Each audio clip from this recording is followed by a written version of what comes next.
dic Eisa, tinc 25 anys i vaig estar 9 mesos treballant a Escòcia. Vaig treballar de cambrera en un restaurant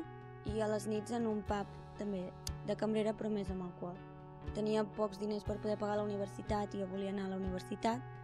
i llavors em van dir que una de les millors maneres era marxar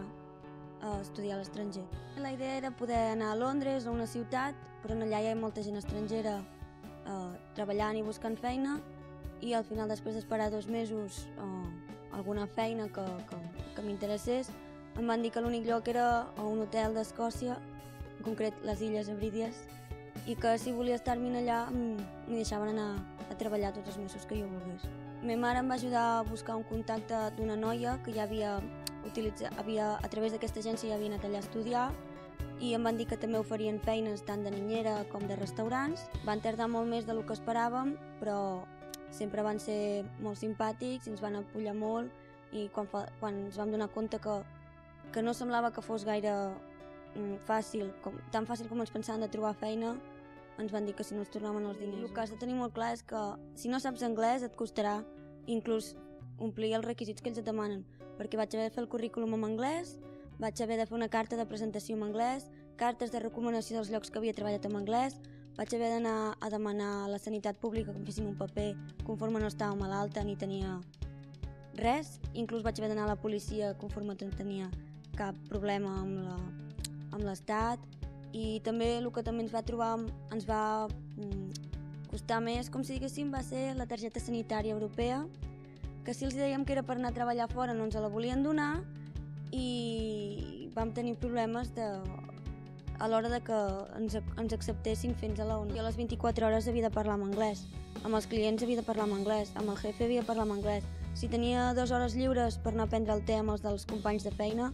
ells parlaven en anglès i a més no era anglès normal, era anglès escocès, vull dir que encara era més complicat. Els primers 3 mesos ho vaig passar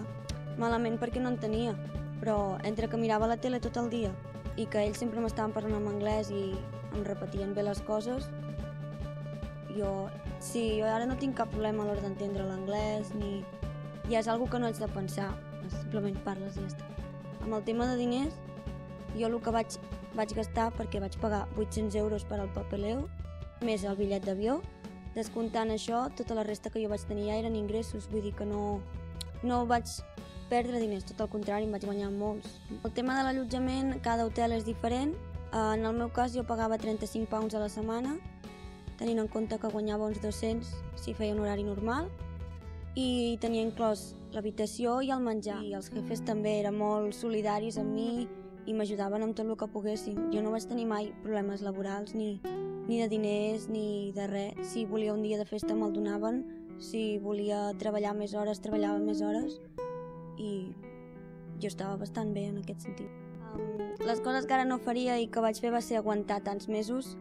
Vaig aguantar, no perquè no tingués altra alternativa és que si no em faran fora o que quedaré malament, no, és que per tornar aquí i donar-me compte que no tenia feina ni tenia estalvis, vaig preferir quedar-me 3 mesos allà, que van ser bastant solitaris i bastant complicats, que no venir aquí i tenir molt de temps lliure però no poder tenir diners. Altres coses que canviaria seria intentar anar-hi amb algú que també parlés el mateix idioma, perquè va ser molt solitari. El que jo li diria a la gent si vol anar-hi, tant sigui a una illa com vaig anar jo o qualsevol altre lloc, és canviar el xip abans de marxar i donar-se compte que el que sigui que ell espera que passarà mai serà el mateix. I sobretot anar amb les idees molt obertes, acceptar qualsevol cosa, perquè al cap i a la fi estaràs uns mesos allà i acabaràs tornant. Vull dir que aprofita quan estiguis allà perquè acabarà passant i ja tornaràs a tenir la vida normal.